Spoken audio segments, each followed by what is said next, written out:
अस्सलामु अलैकुम नाजरीन,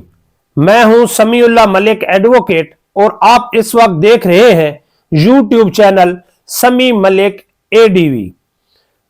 आज हम बात करने जा रहे हैं सामान जहेज और जेवरात तलाई की क्या हैसियत है। बवक्त रुखसती वालदैन की तरफ से लड़की को जो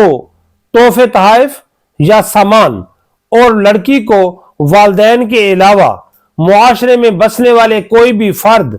चाहे वो उसका रिश्तेदार हो या दीगर तल्लकदार या मोहल्लेदार, या वो सामान जो कि दूल्हे की तरफ से दिया जाता है, बवक्त रुखसती दुल्हन को मिलने वाला जुमला सामान और जेवरात तलाई सामान जहेज की तारीफ में आते हैं। लेकिन अक्सर मुआशरे में यह देखा गया है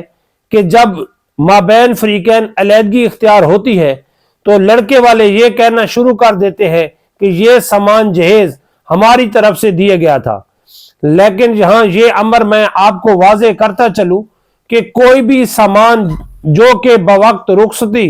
लड़की को दिया जाए, चाहे वो उसके वालिदैन की तरफ से हो, उसके अजीज व अकारब की तरफ से हो, या दुल्हन की तरफ से हो, या दूल्हे की तरफ से हो, ये जुमला सामान जहेज की तारीफ में आता है। और ऐसे जेवरात जो कि दुल्हन को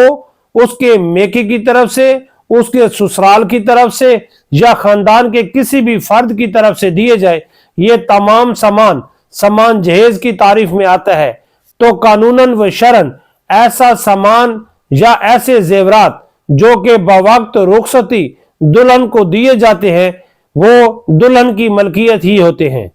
लेकिन आजकल बदकिस्मती से मुआशरे में इसकी कुछ गलत ही ताबीर और तशरीह की जा रही है। कानून में ऐसी कोई गुंजाइश मौजूद नहीं है। ये जुमला सामान लड़की की ही मलकियत होता है।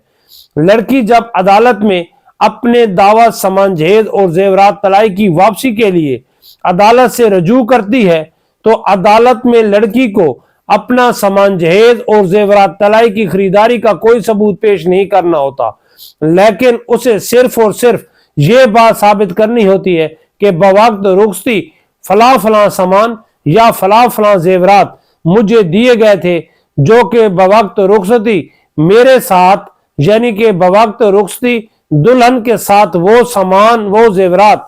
दूल्हा अपने हमरा अपने घर ले गया था, जो कि उसने अपनी अज़दवाजी जिंदगी में इस्तेमाल किए होते हैं।